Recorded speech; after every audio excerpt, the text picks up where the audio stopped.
Hello and welcome to the Gooner Talk, back again with you guys for another show, for another episode of our Let's Talk Arsenal series, and back with you guys for the Arsenal Transfer Podcast. We do this every single Tuesday. I wasn't able to do it last Tuesday because I was on holiday, but we're back, ready to go for another week. And of course, as it is our Let's Talk Arsenal show on a Tuesday, it does of course mean we are sponsored by Football Prizes, and this week's prize is a pretty good one.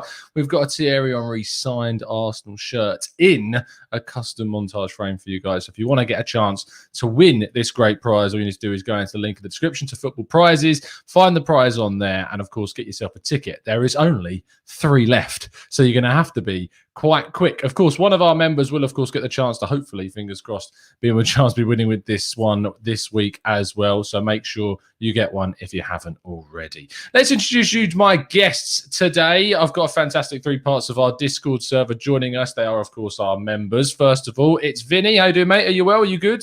Very well, thank you.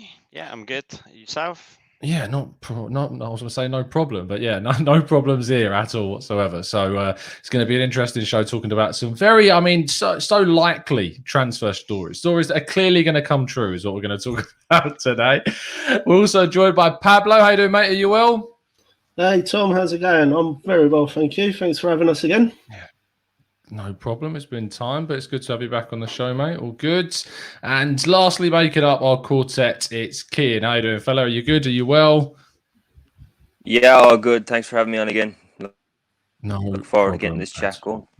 No worries, man. Absolute pleasure as always. I mean, there's only one way to kind of start the show. You've probably seen there's been some absolutely massive news that's dropped today. Vinny, what are your thoughts on the Alex Runnison deal to Altay Spor stalling? And it looks like he's not going to make it there. Oh, that would be horrific. Him and what's his name? Okonwu or whatever his name is. Okonkwo. Yeah, them two together as our backup keepers would be an absolute nightmare with Flappy Hands Leno as the main keeper. Yeah, of course, we are being a little bit satirical. It isn't the main news of the day, and you've probably seen from the thumbnail the news that's dropped. The Telegraph have reported that Arsenal apparently turned their attentions to Lautaro Martinez, the Argentinian striker currently playing for Inter Milan. They have their own financial difficulties to Inter, of course, owned by Suning, the Chinese kind of backer at the club, and because of some governmental things going on over there, has now got to make some significant kind of investment in regards, not investment, the complete opposite of that, has got to be making plenty of money to try and balance the books effectively, which is becoming a bit of a problem for them. And so they're having to offload quite a few players, which you've already seen Ashraf Hakimi go off to PSG, and Martinez could be used. And supposedly Arsenal are going to take advantage of that by inquiring into the player. So Vinny, I'll ask you properly, what are your initial reactions to this story? I think it's a bit of a dream if we can sign a player of his quality and potential, but I can't see it happening. But with the way the world is at the moment and so many teams struggling financially, we should be putting offers out there and testing teams' resolves. If you look at Barcelona, if you look at Real Madrid, there's players there that we want. We should be putting bids in and letting them turn it down. If they're really struggling for money, it's going to be something that they struggle to do. I think when you look at kind of a player like Martinez specifically and Inter, and not just them, but you look at Barcelona and the situation that they find themselves in, you've got players like Sergino Dest, Emerson, that have been touted around as possible players that will be available for transfer because these clubs on the continent have got such problematic kind of financial issues that, yeah, 100% Arsenal should be looking to try and take advantage of those players. Pablo, what do you make of the whole Lautaro Martinez? And is he someone that you'd like to see us push for? Yeah, I'd love to see him at the club, but again, like Vinny said, could be very unlikely. Very unlikely. I mean, he's a brilliant player. Wasn't we after him quite a while back as well, before he went to Inter? I think we've been linked to pretty much everyone. We've been linked to everyone at some point, so surely. Yeah, true. But yeah, I mean, even back then, I think if it's the same guy I'm thinking about, even back then I really wanted him to come along, and it seems to have developed quite well in Europe. So yeah, he's a really good player. But again, it's just we're so static at the moment. I know Ben White hopefully will come through soon, but I mean, we're less than 3 weeks away around about 3 weeks away from starting the league, and still I'm worried about the team we've got at the moment. Yeah, there's a lot to do and little time, or rather diminishing time to get it done is kind of the issue. Kian, when we talk about kind of realism of transfers, I can see plenty of people in the chat box just saying it doesn't make sense, or saying it won't happen. Like basically, there isn't really a feeling that it's going to get done. Keane is experiencing some connectivity issues. You may have seen freezing all over the place. Can you hear us? He's gone. He's gone. I think he's given up. But Vinny, what do you make of kind of like the realism around this deal and like the likelihood of it actually happening? I can't see it happening. There's no way we're going to spend £90 million on a player. Kroenke putting his hand in his pocket to spend 50 million on White seems a bit much for me. I'm surprised that he's investing that much, let alone £90 million on a player. I wouldn't complain at it though. But if you're going to spend £90 million, I'd rather us go for Grealish. Do you think he's cost? I think he cost over 100 million, to be honest. Like Jack Grealish. I mean, I can't see Villa just accept. I mean, if you think about like he signed a completely new contract with them. All of the control is in Villa's core, and they don't necessarily need to sell because they've got this new backer. I do think he will go. My instinct tells me he's going to go to Manchester City, but I think it's going to be 100 plus to get him in, which is that's where the market's just so crazy at the moment. Like we're really struggling to get pennies for Xhaka from Roma, and then you've got players like Grealish who can command 100 million plus. The market is just the most insane it's ever been. It's just so top heavy with certain players costing loads and loads of money, but then you're scraping to get pennies for decent players. It's mad. Yeah, I mean Joe Willock easily outscored Jack Grealish in the second half of the season. Yeah, go on, Pablo. I was going to say that could be more down to us rather than the market, to be fair, because we are rubbish at selling players as well. Because it seems like every other club puts like this English tax on their players. Ours don't have it. It's amazing because they all seem to go pretty cheap.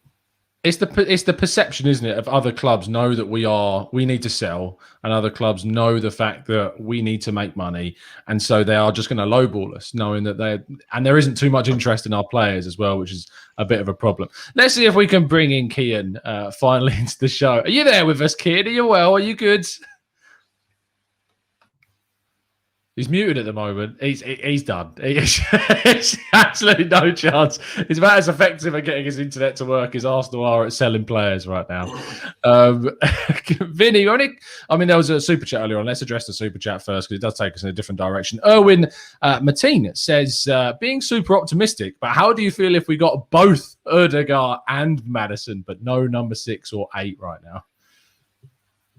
I think our midfield would be too weak. You need a defensive base to play from, in my opinion. I'd love Ødegaard and Maddison, but I think a number 6 and an 8 are more important, arguably, than bringing in an attacking midfielder. Because at the moment, at centre mid, all we've got is Partey, Lokonga, and El Neni, and that's nowhere near good enough. And two of them are going off to the African nations for a month in January. But I'd love one of Ødegaard or Maddison. I think you're dreaming us getting both, but I think it's more important that we get the centre of midfield and the base sorted first, because we've got quality attacking players. We've got Pepe, we've got Saka, we've got Smith Rowe, we've got Aubameyang up top. We've got players that can hurt teams. But the issue we got is you need a base to protect the defence to attack from. Yeah, and for me, the number 8 role, the number 6, or whatever we're going to play, the central midfielder is the most important for me this window at this point. Go on. Well, look how much we struggled when Ceballos had to slot in alongside Partey towards the end of last year when he weren't playing well. Teams were just walking through us in midfield. You need a solid base to play from. Pablo, when you see these links coming up, and I made a jokey meme on Twitter about this, but Arsenal clearly have a need to get a central midfielder and a need to get an attacking midfielder. A right back is also something that people want to see us sign. And you see a 40 million link to Tammy Abraham and now a 60 million link to Lautaro Martinez, both of whom are strikers, of which we have a plethora of forwards available to us right now. How does that make you? Does it make you frustrated that that's kind of the situation at the club? And obviously we spent £50 million on a centre back, which is a position that I genuinely didn't think we were going to be going there heavy for this summer as well. Yeah, I mean, to be honest with you, I think the whole Martinez thing, and even I know Abraham is sort of picking up quite a bit of momentum, but I think the whole Martinez thing is just paper talk. So until they actually sign, I wouldn't really sort of be too concerned about it. I think Arteta knows. One thing, you can say many things about Arteta, but one thing that he does do well is actually see the errors in the team and try to sort of rectify it. From what we've seen from him and Edu so far, I mean, that's one thing I've been quite impressed with them with, is how they're sort of identifying our weaknesses. We're not getting them, not getting the players, but they know what the weaknesses are. For whatever reason that's going on in the background, we just can't seem to get the movement going quick enough. And in terms of Ben White coming, I think you've said it yourself before, Tom. I mean, losing David Luiz on that right-hand side, I think that would have made our defence a lot weaker this season. And adding Ben White, who can progress the ball from defence to attack, is kind of almost doing what David Luiz used to do, but a younger version. And I actually think it's going to be a brilliant signing. I'm really happy with him. It is mad, isn't it? Because thinking about how we didn't really think that a centre-back was going to be kind of one of the main areas we were going for. And now we're getting this guy in. I mean, you've seen Vinny, I'm sure, on social media and in some places, this kind of obsession between comparing the Ben White signing and the Rafa Varane signing at Manchester United. And obviously, like from the outside looking in, 1 year in the Premier League, £50 million. And then you've got 3 times, I think it is, maybe even more than that, Champions League winner in Rafa Varane at Man United for a slightly lesser fee. And you can see why the context is there to kind of take the mick and poke fun at Arsenal for that. But do you think it could come back to kind of bite United fans in that sense, in that way? I do, but there's 2 things. The question you got to ask yourself is, why would Varane want to come to Arsenal at present? We're a team that's rebuilding. He can go to Manchester United and he can play Champions League football. We're in a different position to United, and we're a little bit behind them in our rebuild. And we need to be buying younger players, bringing them through, and building a team for the future. And Ben White's that. He's a quality player. He brings the ball out of defence so well, and he's going to change the way in which we play. It's going to allow us to play higher up the pitch and press higher up the pitch. And like, Varane's a good player, but firstly, he's not going to want to come to us, and then 2, he's the wrong age profile for what we're looking to build. He's an older player, and he's ready-made. We need a player for the future so we can build a young team going forward. And we bought really well since Arteta come in. Look at the players that we've got, except for Willian, obviously, who has struggled and shocked quite a few of us. But Gabriel coming in, brilliant signing. Partey coming in, brilliant signing. Ben White looks to be a quality player for the future, and Lokonga looked brilliant on the weekend. And these are the sort of age profile that we need to be buying, young players that are going to come into their prime in a couple of years when we can compete. We'll bring Kian back in. We'll see if we can get this working. Kian, we're just talking there about kind of the signing of Ben White and looking at kind of that area of, I suppose, the age profile and specifically the Varane as well, thinking about the fact that Man United have gone and got this 28-year-old, clearly a very good defender. But when you look through the squad and you see Ben White 23, Kieran Tierney 24, Saka, Martinelli, Smith Rowe, of course, 2. You got a smattering of more experienced players like Pepe at 26, Partey at 28, Aubameyang, Lacazette, of course. Do you think we're trying to get that balance right in the squad? And are you excited about kind of the profiles of players that we're being targeted? Yeah, definitely. Ben White, as much as people didn't want him for his price tag of 50 million, I think he's a fantastic signing.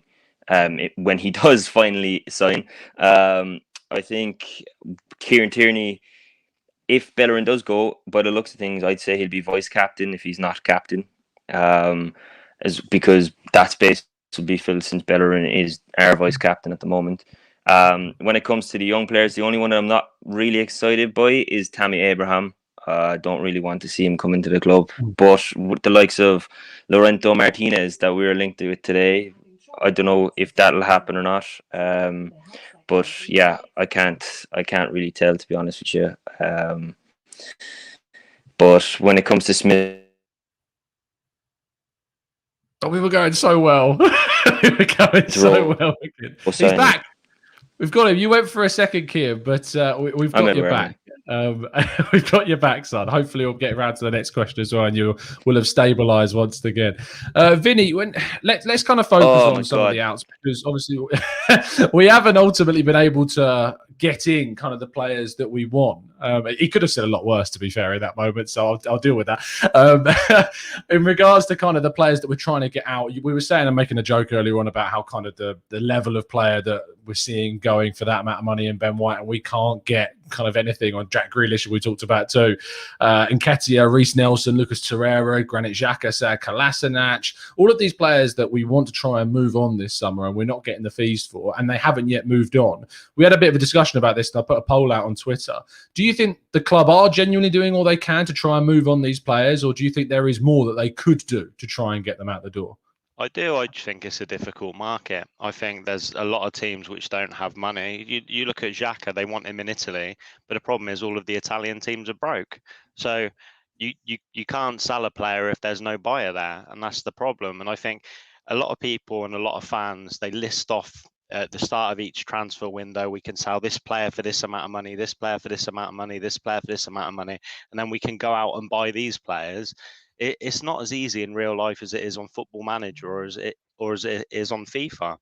And I think there's going to be some tough decisions that we're going to have to make later in the window about what we're going to have to do about some of these players if we can't sell them on. Because you look at the likes of Torreira. Torreira has said that he wants to move on. I'd love him to stay if we can convince him, but I don't think we're going to be able to. But if no one comes in with an offer over 15 million, we're better off keeping him. Same as the players like Niles and stuff like that. But I just think the team are trying to sell players. It's just a very difficult market. It's a really difficult situation as well, because typically, if you think about players like Nelson and Nketiah, Maitland-Niles, these players that are obviously English youth products that are coming through, when you're selling to other Premier League clubs, which is usually where English players tend to stay, they tend to stay within England, the same as we've got this problem with Locatelli. Italian players tend to stay in Italy. And it's not really, you see, that often those players going abroad. There is a little bit of a trend of some English players going off to, say, Germany, but as Reece Nelson did, of course, on loan briefly at Hoffenheim. But I don't look at those players as having the relative kind of quality to garner the interest. There was a little link between Nketiah and Bayer Leverkusen, but when they've got someone like Patrick Schick, I don't really think that makes too much sense right now. So you're then limited to, say, an English market, which at the lower ends, as we are seeing with Newcastle, has been very affected by the pandemic. And then you've got the other clubs at the top level that can seemingly spend a lot more money, but they're not going to be interested in those players because they're just not of the level. And so you're kind of caught in this catch-22 of this situation where you haven't really got any suitors. Now, with Maitland-Niles is an interesting one. And Joe Willock's kind of got this same situation, Pablo, whereas in 2020, we could have sold Maitland-Niles to Wolves for, say, 15 to 18 million. We chose not to, and it didn't work out, and we sent him on loan to West Brom. This summer, Joe Willock could leave for a decent figure, let's say around £20 million. But you've then got the decision to make. Do you keep Joe Willock and say, let's give him a chance after a great loan spell? Or do you accept that figure knowing that next summer he may not be worth that because it didn't actually turn out the way that we might have hoped it would have?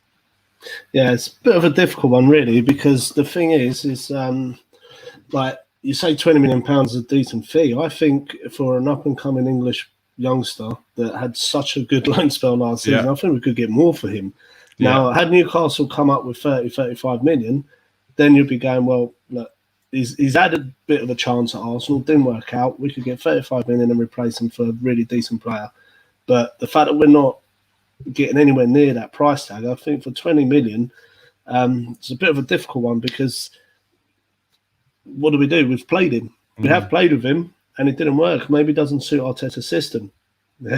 So get the 20 million and get someone else in, possibly, could be a choice. But I know a lot of Arsenal fans want to see him here next season because of his loan spell. But prior to his loan spell, I could see Vinny might have a little sway in this. But I think before the loan spell, though, I don't think many Arsenal players would have wanted him.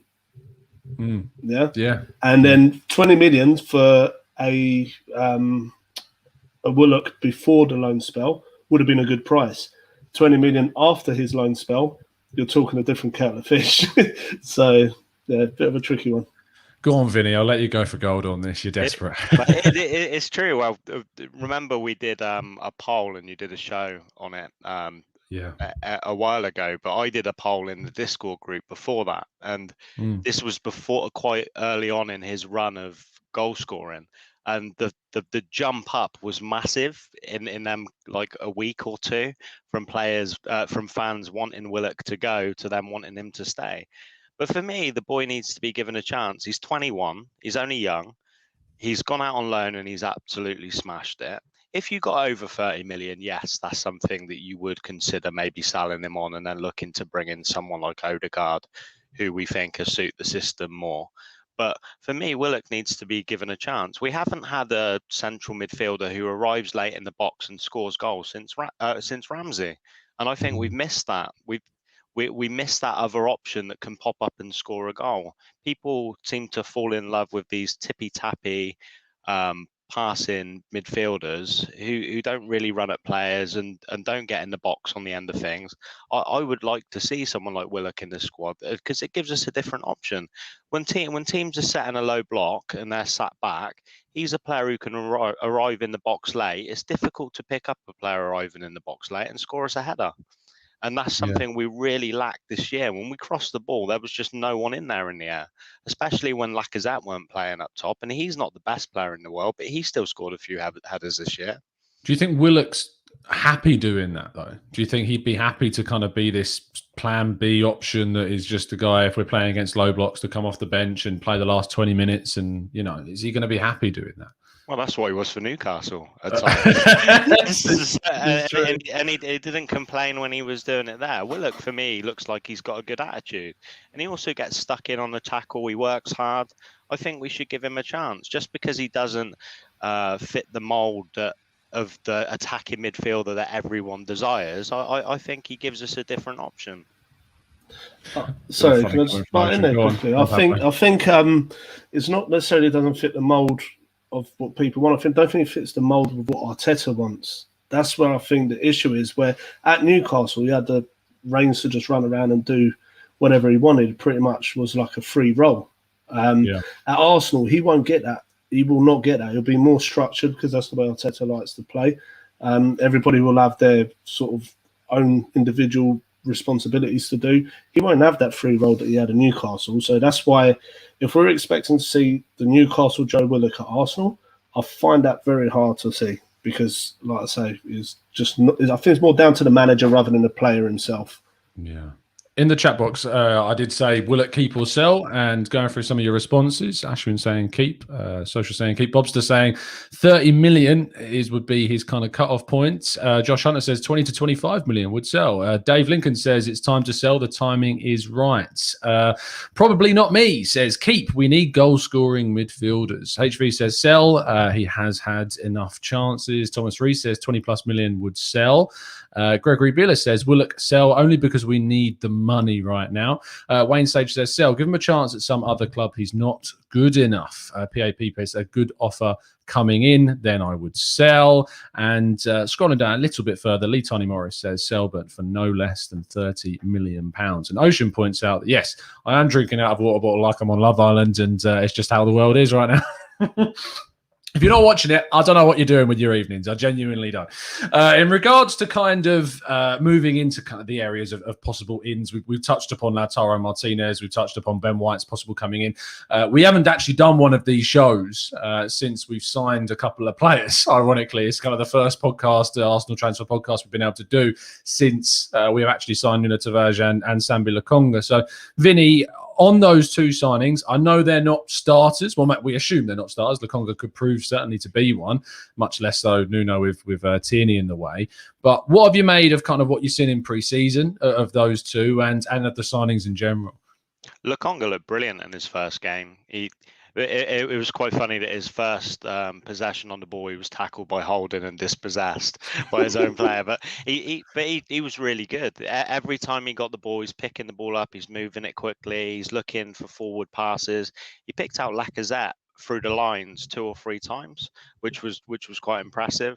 And every time he got the ball, he just kept it moving. And he was involved in our goal that I think Lacazette finished.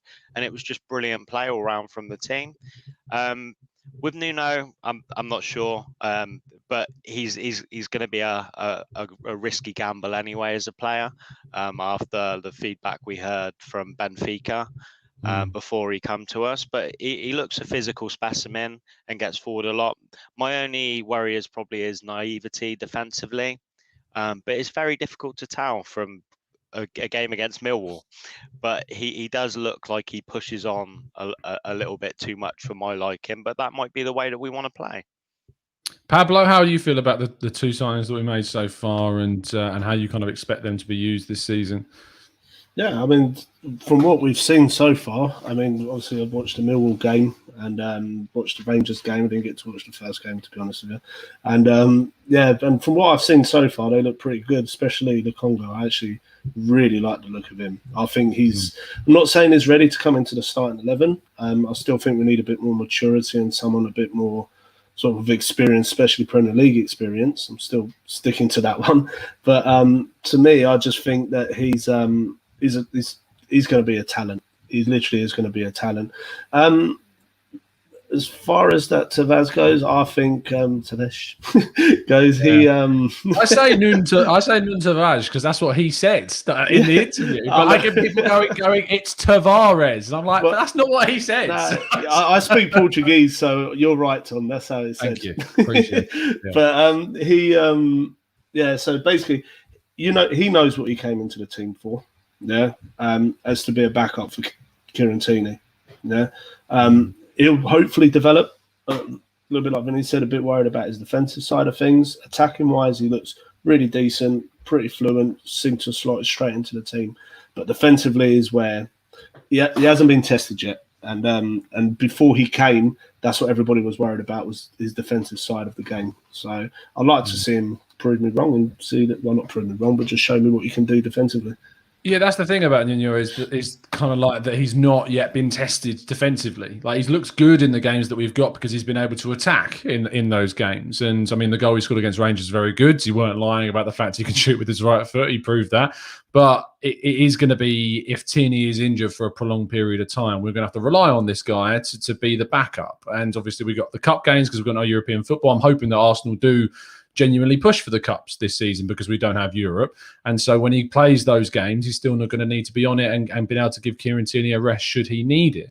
And so that for me is going to be the big crux and the test for him. But I like the fact that we didn't go for kind of a little diminutive left back. We went for someone who was more physical and gave us that kind of that attacking edge. It wasn't like I was going to say Callum Chambers, not because of like his lacking in speed side of things, because Tavares has got that speed, but more so because he's that strength and he's not that diminutive like, say, a Max Aarons would have been, or a Josh Doig. But I don't know too much about Josh Doig, but he doesn't look particularly kind of imposing on the pitch like Tavares really does. Let's look at some of the other players that, of course, have been linked of late with a move to Arsenal, and specifically looking at kind of the areas of midfield.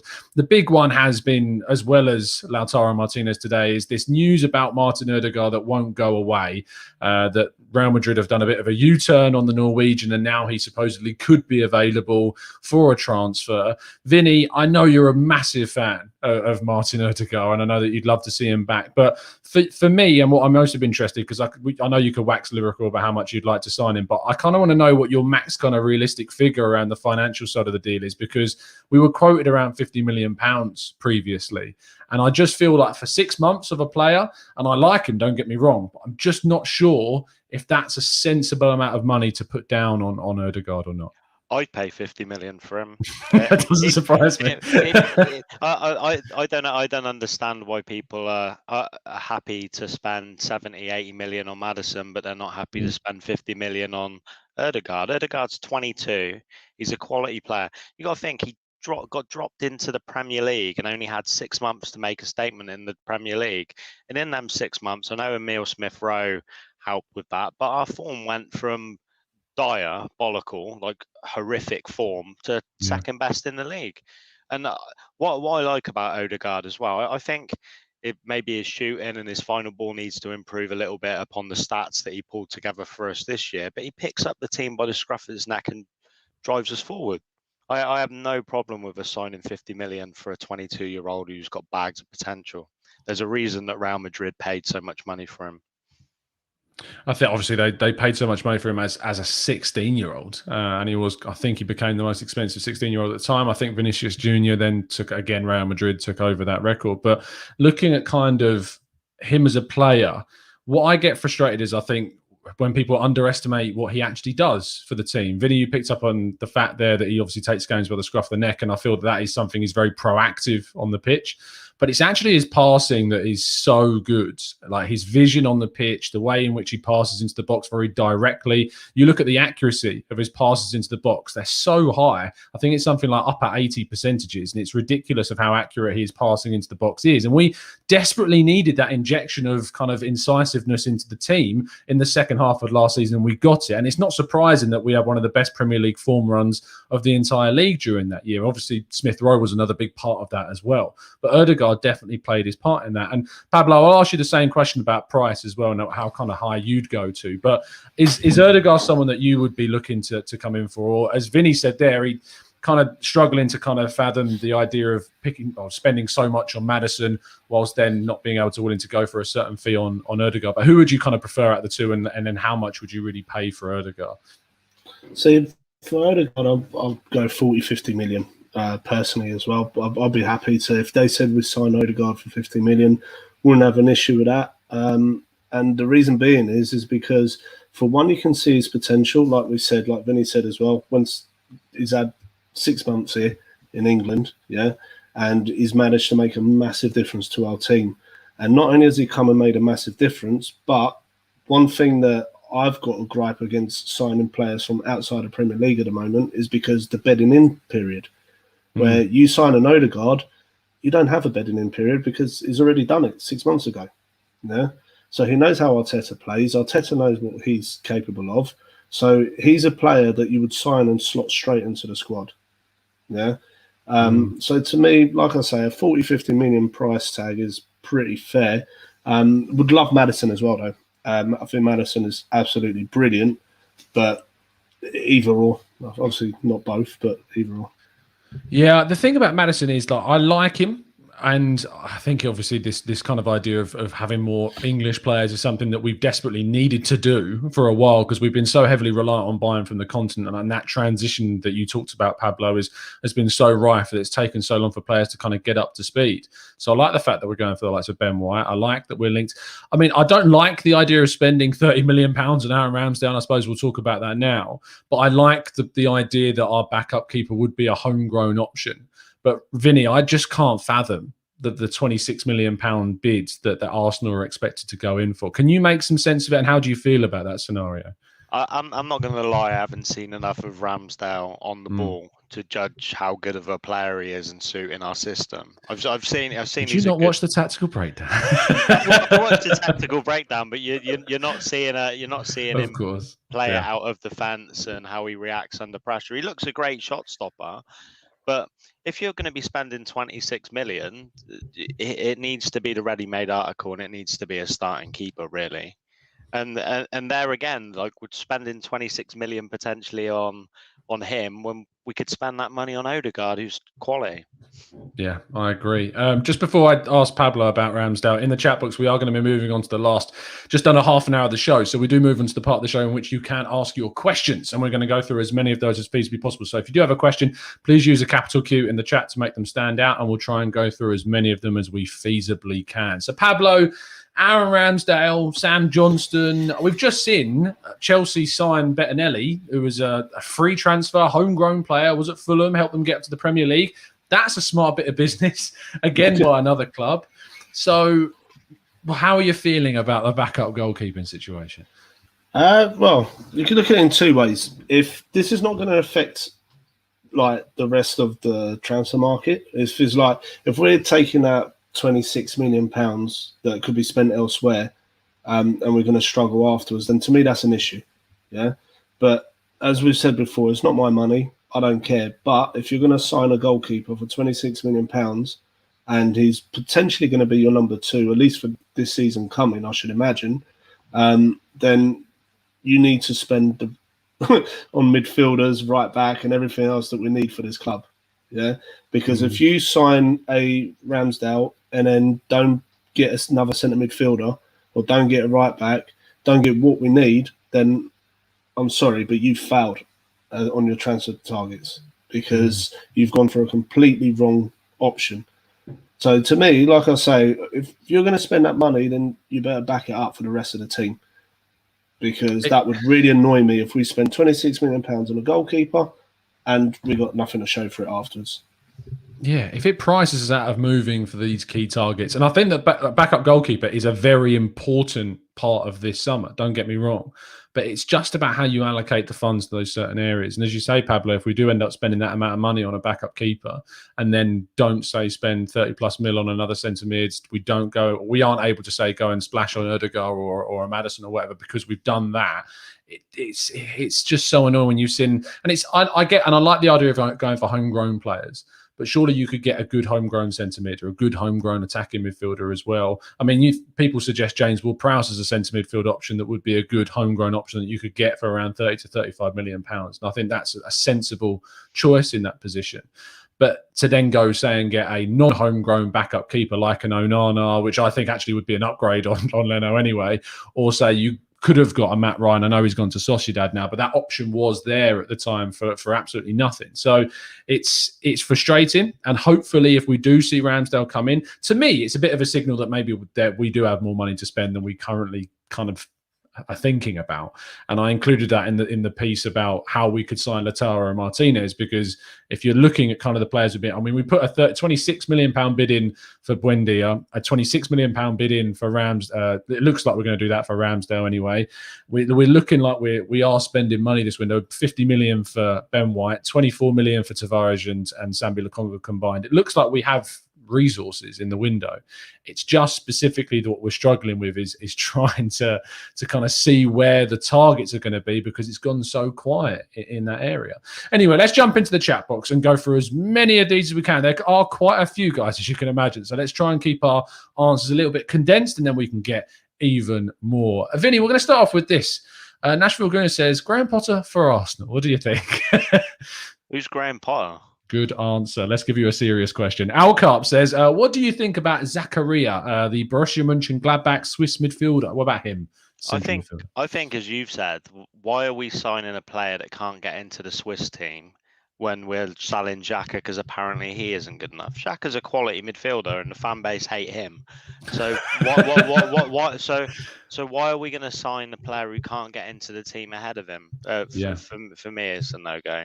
And this is the thing is, and I said this before, and people took that as me criticising Zakaria. And it's not a criticism of Zakaria. It's just a basic fact that if we're moving on a central midfielder, I want to upgrade upon him. I don't want to sign someone that's not getting in ahead of Granit Xhaka in the team. And whilst I like Zakaria and I think he's got the potential to maybe be better than Granit Xhaka in the future, I want someone coming in right now that improves so we can push for a top 4 place next season in that position. So I think that's important to say. I mean, we've talked about Ramsdale. Joe Kim says, why have Leno? We have Leno. Why do we then need Ramsdale, Pablo? What do you make of kind of the idea of bringing in kind of a Premier League proven goalkeeper to be a backup when we've got Leno already? I mean, it could be, like I said, what I just mentioned a minute ago, is that if you're bringing someone like that in, I think you're going to bring him in to eventually be your number one. And then you'll have that transition season where he's coming in, getting used to the club, getting used to the way we play. And then next summer, sell Leno, and then you've got your number one goalkeeper there, ready to sort of take his place. That's the only explanation I can give, because of anything else rather than that is just absolutely ludicrous. But I know we definitely need a backup goalkeeper, but it's just a money issue with me. Bevan said, what do you think of the Lautaro link? Bevan, we talk a lot about the Lautaro Martinez stuff at the start of the show. So if you want to rewind, then you can hear everything that we've got to say on that. We are going to be joined by a third guest almost immediately. In fact, I think he's ready. Here he is. It's Jared. How you doing, mate? Are you well? Are you good? Doing really good. How are you guys? Yes. I mean, you're panickingly trying to sort out your microphone, but it's fine. You look good, mate. And you've gone for the yellow theme as well. He got the memo. It's just me and Pablo that didn't get it. So there you go. Vinny are right there all the time. Let's go through some questions as well. And Jared, we'll go straight to you on this one. Jean-René Schutti says, would you sign Maddison as an 8 and Ødegaard as a 10? Or either or. I think both is a stretch. I would take either. I don't think both is really in the cards, nor do I think both necessarily really work together perfectly. Of the two, if money was no object, I would take Madison because I think he's clearly the better player of the two, at least right now. Odegaard, I did like. There. What's that? So you're making Vinny's blood boil. It's like, no, Odegaard. and I like Odegaard. I'd be really happy to have him back. I absolutely would. But I think right now, today, who makes us better this coming season? I think that's got to be Madison. He's just had a much more successful career thus far. And I think there's a lot more to go on as far as his track record. And more than anything, the two major needs we need are goals from the midfield and chances created. And those are two of his biggest strengths. So I think he just fits a lot of our needs really well this season. So I'd go Madison of the two. Good stuff. Elite Alpha Male says here, Vinny, do you think we're going to sell up to 8 players? Do you think we're going to buy a goalkeeper, a centre mid, attacking midfielder, and a central midfielder? Do you think that's a realistic expectation? I think we're going to struggle to sell the players. I think one or two of them may end up staying with us, which we were looking to get out. I do think we're going to sign a goalkeeper, a centre mid, and attacking mid. The fact that a lot of the players we're being linked with are attacking midfielders, I think we're definitely going to sign one. Goalkeeper, we have to with our current situation, and centre mid, I think we need to as well. And unless he somehow manages to persuade Torreira to stay, and Torreira does that job. But I think we will sign all 3 of them players. But I think we will struggle to get out 8. I think we'll get out 4 or 5. Pablo CA says, with the signing that we have and the ones that we may predict that we will get, do you think what we're going to do will take us to the top 4? And if we don't get to that top 4 with what you think we're going to do, what is this process? Well, okay. No, personally, I don't think we are going to get into the top 4. I think that's the problem is, I mean, you look at the signings that we're making, I think they're all, and the players that we're kind of linked to are kind of making Arsenal a better squad.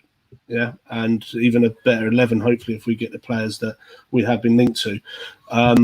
But we're still, I think, a little bit far behind the likes of like Chelsea, Liverpool, City. I mean, you're getting even some of the smaller clubs, and I will call them a small club, I don't care, Aston Villa, Tottenham, I could go on. 100%. But you know what I mean? So to me, is like even these teams. I mean, I saw, is it Leon Knight is linked with Aston Villa? Leon Bailey. Is it Bailey Knight? Who's Leon Knight? Leon Knight, I think you're thinking of the guy that Wayne Rooney's just ruled out for 12 weeks. Yeah. Yeah, Leon Bailey. I mean, they're making serious moves on the transfer market. So although we're doing our bit, we're not doing it quick enough. We're not making enough signings, and everybody else around us is actually strengthening. So top 4 is really tough to get. Jared Social says, we still talk about needing a right back. Do you not think that Arteta maybe sees Ben White as a replacement at the right back position, or is this just smoke and mirrors? I think it's possible. I'm not sure that we know exactly what it's going to look like yet, just depending on the outgoings we're able to get. I mean, if we don't sell Bellerin, I don't think we're bringing in a right back. When we have him, Chambers, Cedric, Maitland-Niles still with the squad, if we don't move some of those guys out, or we're not able to move them on, we're certainly not going to sign another one to where we have 5 options there. I still think it's not impossible that we may see a little bit of back 3 at times this year against some of the bigger teams. I know early in the season, I think weeks 2 and 3, we play Chelsea and Man City. I don't think it's out of the realm of possibility we see a back 3 in those games that would, be Gabriel holding and Ben White on the right side of that. In a back 4, it's maybe possible. I don't think that's the way we want to go with him at the right back. I think if you spend $50 million on a center half, you want them playing in their natural position. But we've seen Arteta does seem to like Holding. I think he has feels a little bit safe with him in there at times. So it'll be interesting to see how quickly that transition takes place with White kind of overtaking him if we do play a back 4, because like I said, I think Arteta does like Holding and wants to get him some minutes.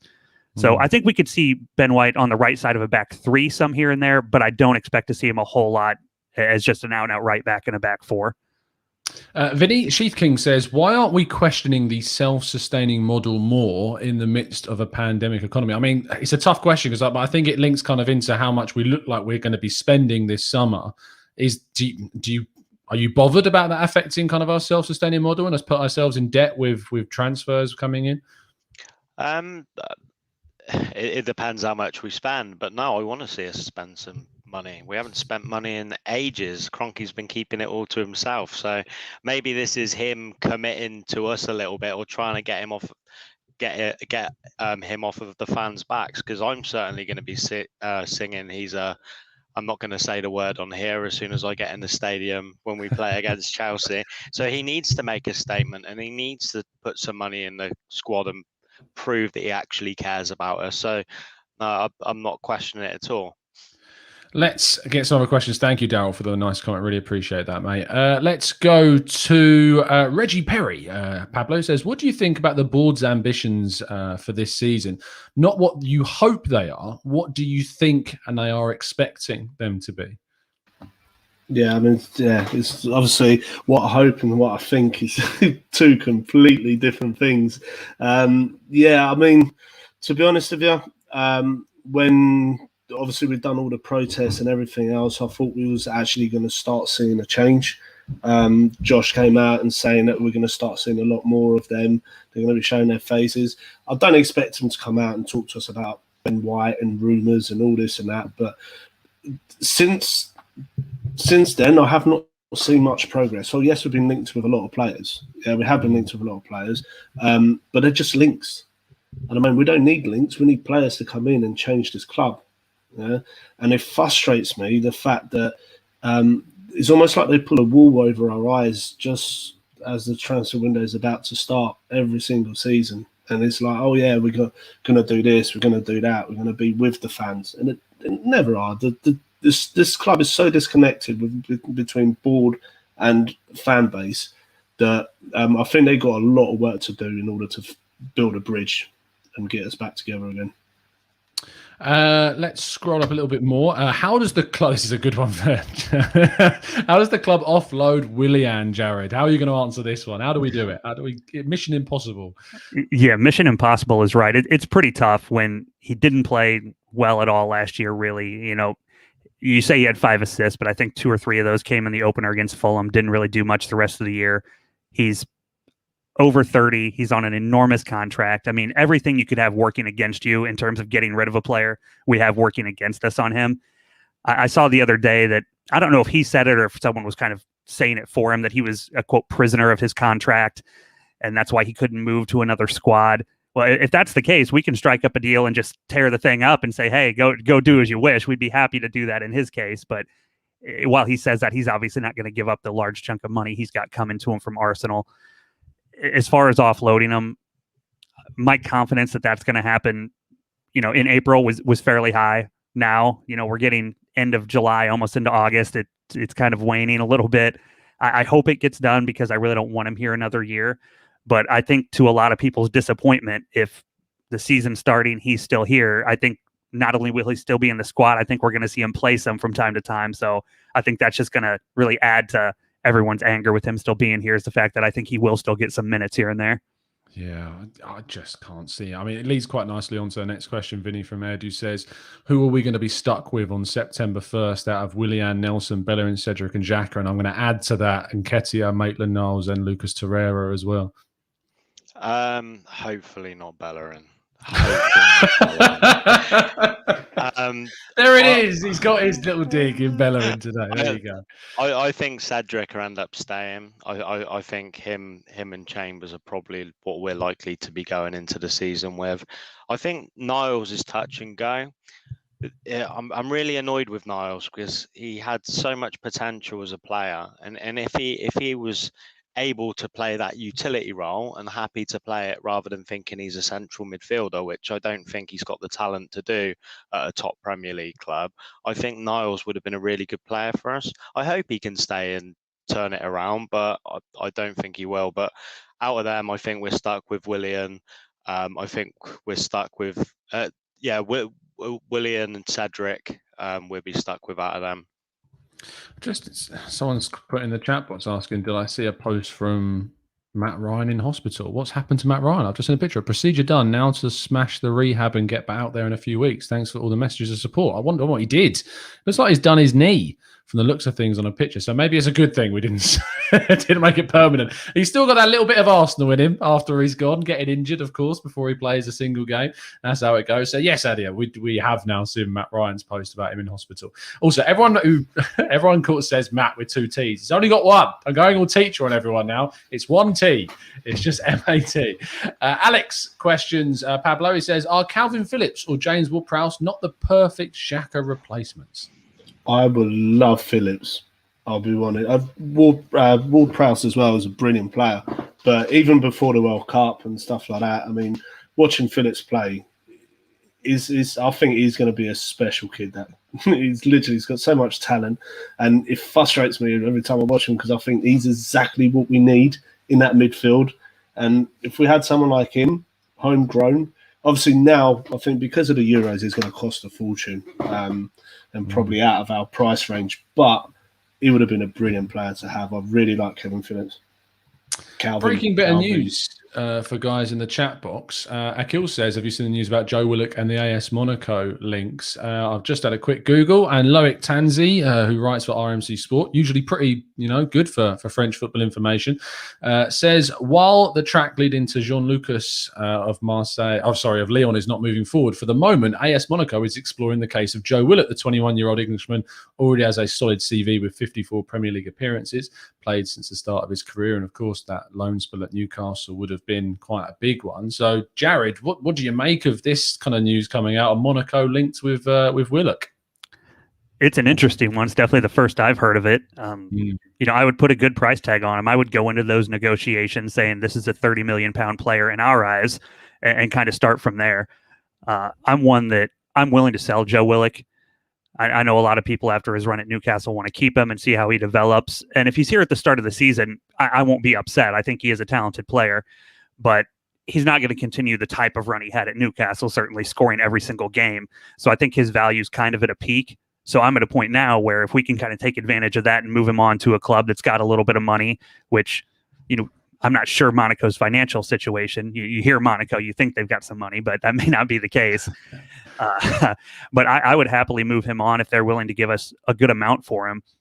And the other thing about Willock, if we're talking about him as a 25, 30 million pound player, not only is his value the highest it's ever been, and people won't like me saying this, but football's a funny game. Things change so rapidly. It's very possible his value is the highest it will ever be right now. You really don't know how they're going to develop. So if an offer came in and we could take advantage of it, I would like to see him moved on if we can get 25 million plus and put that towards, something that's more suited for the style we're going to play.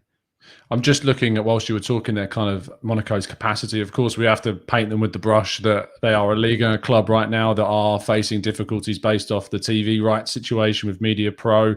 However, Monaco have spent a lot of money recently. I mean, they spent in 2020, they spent 52 million euros bringing in players. They spent 200 million euros in 2019, believe it or not, on players. So they are not estranged to spending a lot of money. The year before that, they spent 145 million euros. The year before that, they spent 122 million. I know they've got a lot of money from the Mbappe departure and the Bernardo Silva and Bakayoko and Benjamin Mendy, but they've spent a lot. Alan Maximan left to go to Nice for 10 million, which I wasn't even aware of. They lost Guido Carrillo to Southampton to 22 million. Of course, this is all with the help of Luis Campos. You remember the guy, Thomas Lemar went to Atletico Madrid, Fabinho went to Liverpool, Congolo went to Huddersfield for 20 million euros, and they're now in the Championship. Rashid Gazal went for Leicester for 14 million euros. You scroll up, Yuri Tielemans to Leicester for 45 million euros. Ronnie Lopez to Sevilla for 25 million euros. They've made a lot of money. This is the conclusion. And so they're not necessarily going to be, hamstrung by that as much as say maybe some other Liga clubs might have been. I don't know what their current situation is, and I definitely have to do a lot more looking into it. And this is purely based off research of about 5 minutes of looking into their transfers. But if Willock is interested there, we might want a certain French midfielder from then. In Tuchemeni could be someone that we could look at, very highly rated French midfielder. Maybe something could happen there. Innie in the chat box has dropped in a super chat and says this window and lifted restrictions will cement the EPL's financial might, making it much harder to sell to foreign clubs and more expensive to buy from them. It's already expensive for clubs to sign from anywhere if you're a Premier League side, because continental teams tend to hike up the price. I mean, PSV have just sold Donyell Malen to Borussia Dortmund, £25 million. You can imagine if an English team went to PSV and said we want Donyell Malen, it would have been a lot more than £25 million that they would have been asking to pay. So it is a very good point. Let's try and go around the group one more time with questions and then we'll wrap things up. Vinny said, Vinny doesn't say, but this is a question for Vinny from Orla, who says, how many games do we give Arteta next season? Arteta seems to continue his outdated and boring. I don't know how he knows that he's been able to continue the season was done. But go on, how long do you think he's going to have? I think you got to give him towards Christmas time, November time again. If we see ourselves anywhere near where we was like in game week 15 or 16 this year, where we were 15th in the league, he needs to go. But I have faith in him. I think he looks good. Apart from obviously playing Xhaka at left back, which was baffling what he was doing in that semi-final against Villarreal. I have faith in Arteta. I think he's got no excuses this year. He's being able to bring in players that he wants to play the way he wants. So give him till November and then we go from there.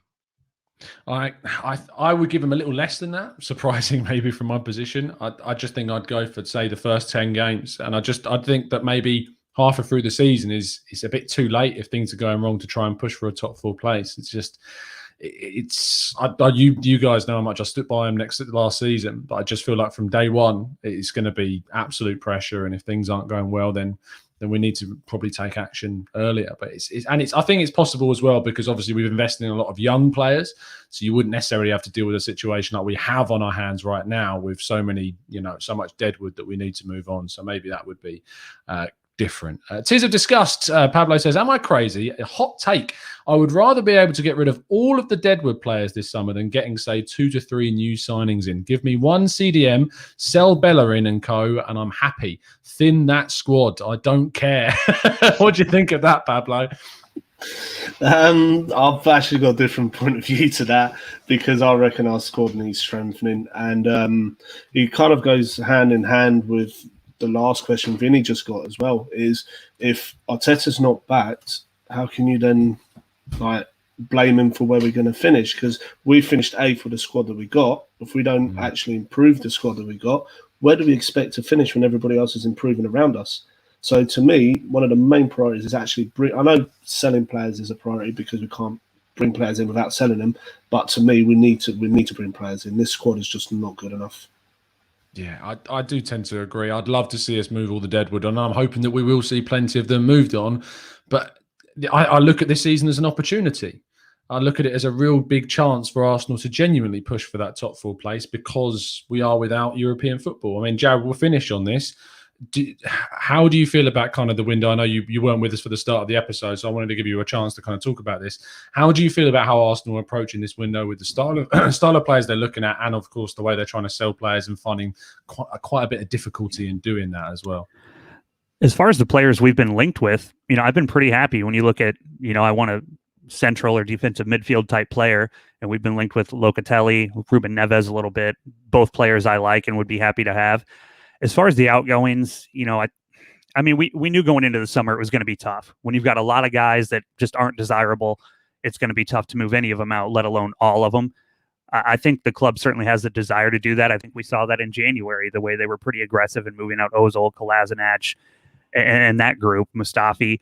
So I think their intentions and what they'd like to do doesn't differ a whole lot from most of us as fans. We want to see all of those guys go out, and as far as the guys we're linked to coming in, most of them are guys I would like to see come in as well. So I don't think we're in a bad place in terms of what we would like to happen as far as the team, but it's just going to prove really difficult. It's tough to sell something that nobody wants to buy. And we've got that as the case for a number of different players. So it's just going to be difficult.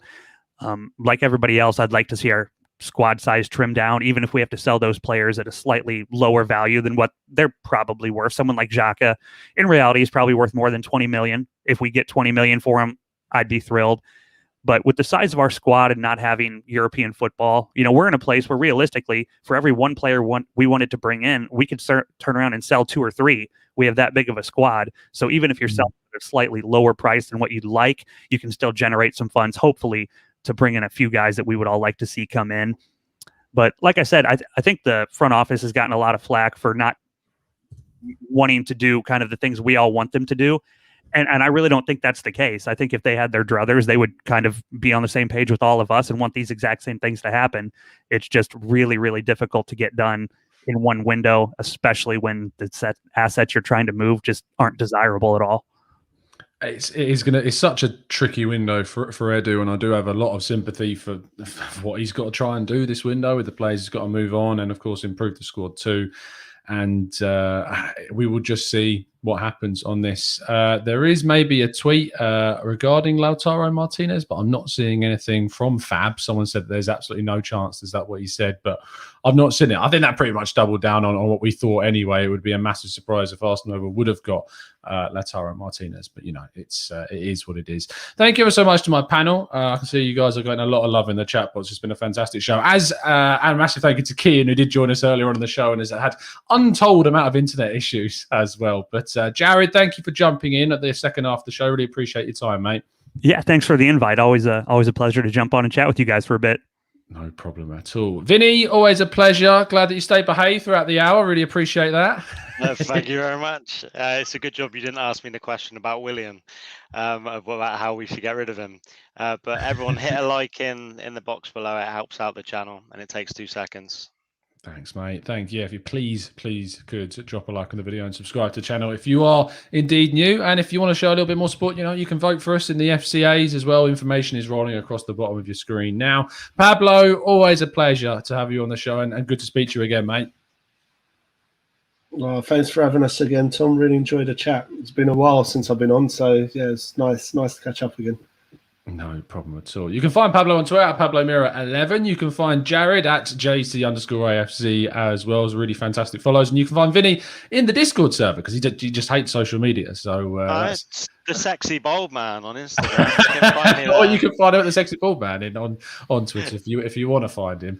But yeah, 100% do give these guys a lot of love because they've been speaking fantastically about everything that we've had to talk about today. And if you'd like to find us, you can at the Gooner Talk TV on Twitter and at Tom Cantor Media myself. This isn't going to be your last show of the day. We are going to be doing a tactical breakdown on Matroy Jallo, the Pachos de Freya.